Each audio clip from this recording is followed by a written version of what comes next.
झारखंड के मुख्य निर्वाचन पदाधिकारी के रवि कुमार ने बताया कि भारत निर्वाचन आयोग द्वारा देश के सभी राज्यों के निर्वाचन संबंधी पदाधिकारियों को नई दिल्ली के India international institute of democracy and election management में ट्रेनिंग देने का काम किया जा रहा है।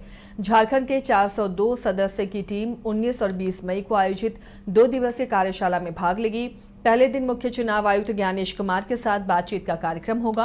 राष्ट्रीय स्तर के प्रशिक्षकों द्वारा निर्वाचन संबंधी प्रशिक्षण दिया जाएगा। इस दौरान विभिन्न स्टेक होल्डर्स अपने अनुभव साझा करेंगे।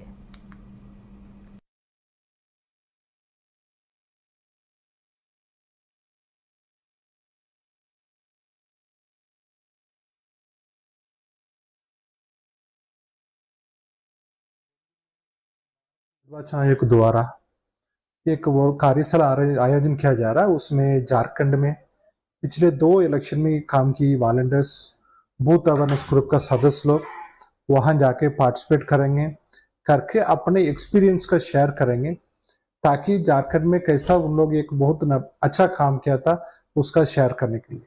पिछले बार वो ऑनरेबल चीफ इलेक्शन कमिश्नर का विजिट हुआ था, वहां पर फील्ड में इसी सदस्य के साथ में, इसी वॉलंटियर के साथ में मीटिंग हुई थी। वहां पर उनका प्रभावित हुआ, उसका प्रभावित का एक रिकॉर्डिंग कराने के लिए, उसका आगे पूरा देश में कराने के लिए यहाँ से वॉलंटियर्स, बूथ अवेयरनेस ग्रुप का मेंबर्स, बीएलओ लोग, अन्य सदस्य भी दिल्ली पहुंचेंगे। 19-20 को वहां पर कार्य करेंगे। दिल्ली में भारत निर्वाचन आयोग द्वारा झारखंड में पेसा कानून को पूर्ण रूप से लागू करने की मांग कई सालों से चली आ रही है और इसी दौरान आज झारखंड सरकार पंचायती राज विभाग की ओर से रांची में पेसा विचार गोष्ठी कार्यशाला का आयोजन किया गया। इस कार्यशाला में झारखंड सरकार के कई मंत्री और विधायक शामिल हुए, जहां पेसा कानून बनाने पर चर्चा की गई और समाज के बुद्धिजीवी वक्ताओं की राय ली गई, जिसके आधार पर अंतिम रिपोर्ट तैयार की जाएगी। इस कार्यशाला का उद्देश्य ये रहा कि पेसा कानून के बारे में जानकारी कैसे बढ़ाई जाए, ग्राम पंचायतों की भूमिका को मजबूत करना और संबंधित विभागों के बीच समन्वय स्थापित करना है। देखिए, एक महत्वपूर्ण संगोष्ठी यह आयोजित किया गया है विभाग के द्वारा, ताकि जो हमारा पेसा ड्राफ्ट रूल है वो उस पर चर्चा हम लोग उन समूहों के साथ कर सकें जो शेड्यूल एरिया में एक्टिव रहे हैं, अपनी बातों को लेकर के मुखर रहे हैं और जो चाहते हैं कि पेसा कानून जो है अपने भावना के अनुरूप लागू हो राज्य में, उनसे बातचीत थी। जो ड्राफ्ट रूल हम लोगों ने पब्लिक डोमेन में डाला, उस पर कई सारे सुझाव आए हैं, उसमें से कई स्वागत योग्य हैं। जो हमारे आदिवासी भाई बहन हैं उन तक भी हम लोग पहुँचे, तो हम लोग ये विभाग के माध्यम से प्रयास करेंगे कि बृहद रूप से कंसल्टेशन हो। लगातार एक भ्रम का माहौल बना हुआ था पेसा कानून के तहत और इस भ्रम के माहौल में बहुत लोग इस आग में घी डालने का भी कोशिश कर रहे थे कि सरकार कुछ नहीं कर रही है, सरकार ने नियमावली नहीं बनाया है, ये किया है, वो किया है। आज इस बैठक की आवश्यकता थी और आज इस बैठक बहुत अहम बैठक हुआ, बहुत महत्वपूर्ण बैठक हुआ, क्योंकि पहले भी पंचायती राज विभाग के द्वारा इस तरह का कार्यक्रम का आयोजन किया गया है, मगर इस बार पहली बार ऐसा हुआ कि कैबिनेट के 4 मंत्री इस कार्यक्रम में उपस्थित थे। पंचायती राज कानून के तहत में सुदूर गांवों में जो शोषित और वंचित तबके हैं उनको विकास का क्या लाभ मिल रहा है, उनके हक और अधिकार का संरक्षण हो रहा है या तो नहीं हो रहा है, उसको लेके ही भूरिया कमेटी बनी थी कि आप जाके उसका मूल्यांकन करो। उसके बाद भूरिया कमेटी ने जो कुछ भी देखा, भूरिया समिति ने जो कुछ भी देखा, उसके बाद जो कमेटी बनाई और उस कमेटी को पार्लियामेंट ने 1996 में ही पार्लियामेंट में उसको मैंने ओके कर दिया। झारखंड सरकार का पंचायत राज विभाग ने इस संवाद का आयोजन किया था। वो चाहते थे कि हम लोगों को सुने, लेकिन पहली बात तो यह है कि इन्होंने लगभग 1 घंटा से ज़्यादा हम लोगों का समय बर्बाद करवाया। लेट से मंत्रीगण आए, उसके बाद जो है कि हमारा समय भी काट दिया, 2 मिनट 5 मिनट ऐसे बोलो, तो ऐसे लगता है कि पहली बात तो ये सिर्फ खाना पूर्ति से करना चाहते हैं और झारखंड सरकार से माननीय झारखंड हाई कोर्ट से अपना समय एक्सटेंड कराना चाहते हैं, ऐसे कुछ हमको दिखाई पड़ता है। राजधानी रांची में भीषण गर्मी का प्रकोप लगातार बढ़ता जा रहा है, जिससे जल स्तर नीचे जा रहा है। ऐसे में लोगों को जलापूर्ति के लिए अब नगर निगम भी सक्रिय है और गली मोहल्ले में जहां पानी की किल्लत है वहां पानी के टैंकर भेजे जा रहे हैं।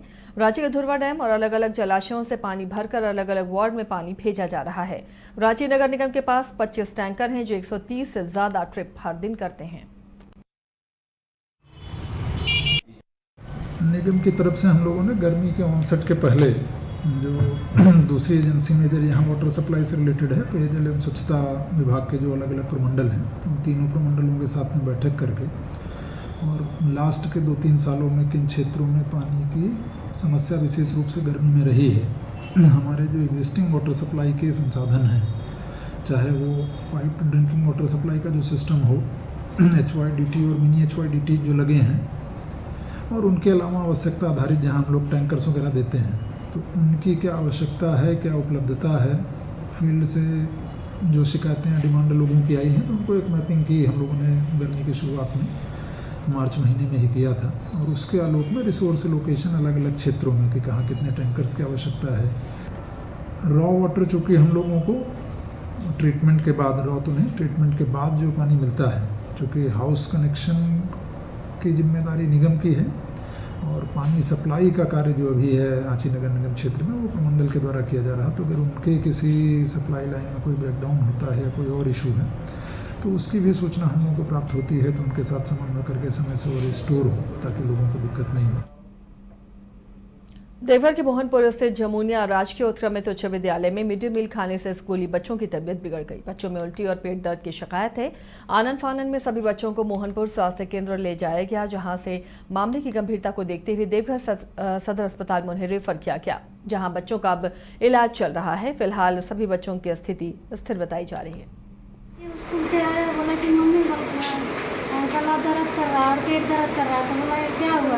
बोला कि खाना में चेक के लिए वही बोला खा रही है, बोला तो तुरंत हॉस्पिटल वहाँ गाँव में है जमुनिया, तो वहाँ ले गए तो ग्लूकोन नहीं दिया, तो बोला पिलाए तो पीने, बोला एम्बुलेंस आ रहे सब चले। बच्चे को तो घर गई, उसके बाद ही बोली जो डर लगा, मम्मी सब बोल रही जो खाने में चिपक लिया है, ये तो देखी नहीं थी, लेकिन ये बोल रही है जो सब बच्चा बोल रहा है, सब हमको डर लग रहा है। बस उसी में ही थोड़ा थरथराहट करने लगी, तो बोले चलो दिखा देते हैं लोग। पता नहीं स्कूल में मतलब खाना खिलाए थे, हम लोग घर जा रहे थे, जाते समय मतलब बारी की तरफ मतलब बेहोश मिला, तब उठा के घर लेके गए।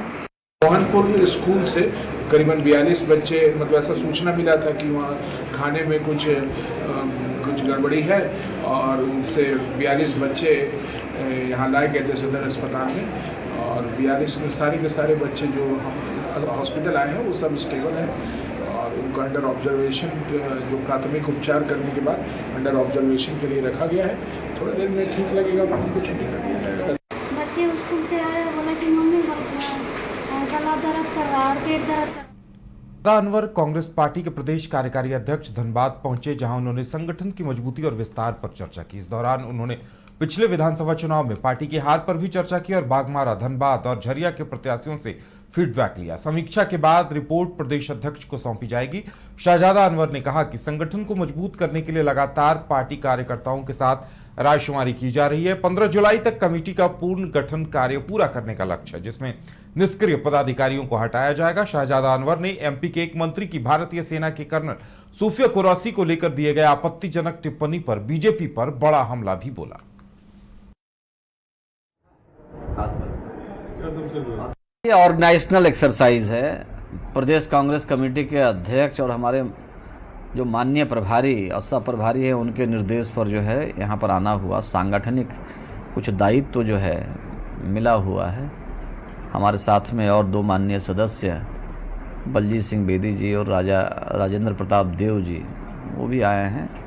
हम लोग बहुत सारी चीज़ों को देख रहे हैं, ऑर्गेनाइजेशनल कहाँ पे क्या कमियां खामियां हैं और विगत विधानसभा चुनाव को लेकर के भी कुछ जानकारियां लेनी थी। संगठन को चुस्त दुरुस्त करने की, संगठन को सशक्त करने का पूरा अभियान हमारे आदरणीय प्रभारी के राजू जी के नेतृत्व में, डॉक्टर श्री वेला प्रसाद के नेतृत्व में और हमारे प्रदेश कांग्रेस कमेटी के यशस्वी अध्यक्ष केशव महतो कमलेश जी के नेतृत्व में लगातार चल रहा है। ये ऑर्गेनाइजेशनल एक्सरसाइज अभ्यर्थियों की बहुप्रतीक्षित पुस्तक झारखंड सार संग्रह के 11वें संस्करण का विमोचन उड़ान IAS एकेडमी के डायरेक्टर अरुण अग्रवाल के हाथों लालपुर स्थित उड़ान एकेडमी में किया गया। पुस्तक विमोचन के बाद उड़ान IAS के डायरेक्टर और पुस्तक के लेखक अरुण अग्रवाल ने कहा कि हमेशा की तरह पुस्तक को परीक्षा उपयोगी बनाने का भरपूर प्रयास किया गया है। नए आंकड़ों, मानचित्र और जानकारी को जोड़ने के क्रम में पृष्ठों की संख्या में भी वृद्धि हुई है, जिससे यह पुस्तक और भी बेहतर बनकर उभरी है। नए झारखंड सार संग्रह पुस्तक के साथ अभ्यर्थियों को झारखंड बजट और आर्थिक सर्वेक्षण की बुकलेट निःशुल्क उपलब्ध कराई जाएगी। इस बुकलेट से अभ्यर्थी झारखंड बजट और आर्थिक सर्वेक्षण के आंकड़ों को आसानी से याद कर पाएंगे।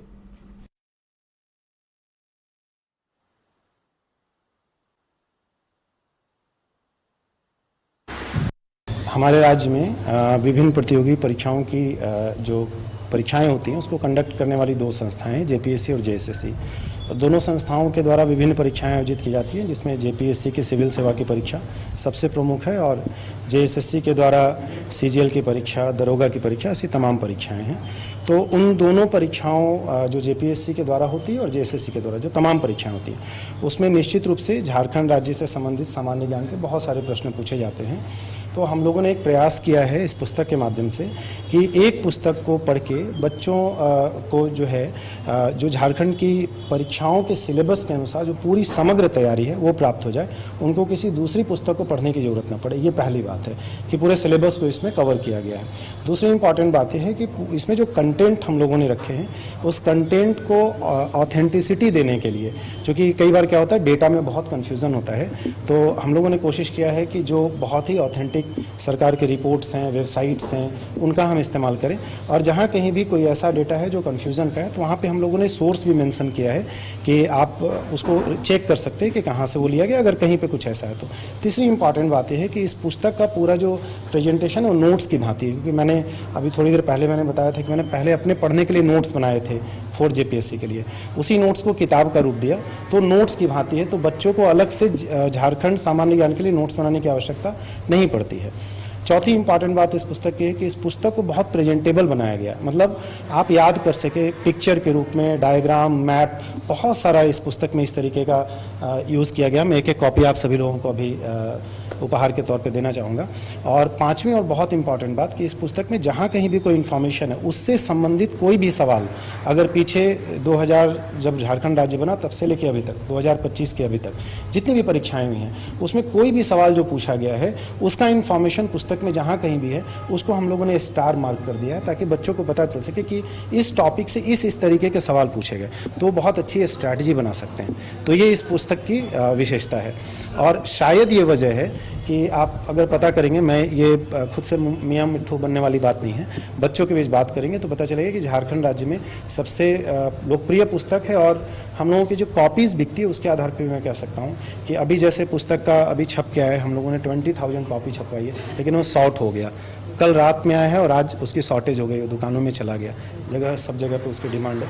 तो शायद इस पुस्तक में जो है वो इतनी विशेषताएं हैं। मैं मानता हूं कि जब आप कोई भी काम करते हैं तो कुछ कमियां भी रह जाती हैं, हो सकता है पुस्तक में कहीं कुछ कमी हो, तो हम लोग कोशिश करते हैं कि उसको हर अगले एडिशन में और बेहतर कर सकें। हमारे राज्य में विभिन्न निगम प्रशासन की तरफ से राजेंद्र सरोवर में एक जागरूकता अभियान आयोजित किया गया, जिसका उद्देश्य लोगों को सिंगल यूज प्लास्टिक के हानिकारक प्रभावों के बारे में जागरूक करना और उन्हें जूट या कपड़े के थैले जैसे पर्यावरण अनुकूल विकल्पों की तरफ प्रोत्साहित करना था। इस अभियान में निगम आयुक्त रविराज शर्मा मुख्य रूप से उपस्थित हुए और राजेंद्र सरोवर को प्लास्टिक मुक्त स्थल घोषित किया। इस अभियान में पीके राय कॉलेज, लॉ कॉलेज और SSLNT कॉलेज के छात्रों ने भाग लिया और पेंटिंग स्लोगन प्रतियोगिता में अपनी प्रतिभा दिखाई। प्रतियोगिता में सफल छात्रों को निगम आयुक्त ने प्रशस्ति पत्र देकर सम्मानित किया और सभी को प्लास्टिक उपयोग नहीं करने की शपथ दिलाई। निगम आयुक्त रविराज शर्मा ने कहा कि सिंगल यूज प्लास्टिक पर प्रतिबंध लगाया गया है और इसका उपयोग करने पर निगम कार्रवाई भी करेगी। जो प्लास्टिक्स है वो हानिकारक है, स्वास्थ्य के लिए भी हानिकारक है और इन्वायरमेंट के लिए भी हानिकारक है, तो इसका उपयोग हम लोग ना करें। छात्रों को ही सर क्यों चुना गया इस अवेयरनेस के? देखिए, छात्र हमारे फ्यूचर हैं और छात्रों के माध्यम से जो बातें जाती हैं वो ना सिर्फ अपने पेरेंट्स तक बल्कि अपने कलीग तक भी वो जाती हैं। इसलिए छात्र जो है वो किसी भी चीज़ों को पहुंचाने का एक सबसे अच्छा माध्यम से, और छात्रों को अवेयर करने से हम लोग ये उम्मीद करते हैं कि पूरा सोसाइटी अवेयर होगा। इसीलिए हम लोगों छात्रों को कई बार देखा जाता है कि लगातार जागरूक निगम इसमें लगातार प्रयास कर रहा है और हम लोग छापेमारी अभियान भी चलाते हैं मार्केट में, खासकर कि वो सिंगल यूज प्लास्टिक का इस्तेमाल नहीं हो।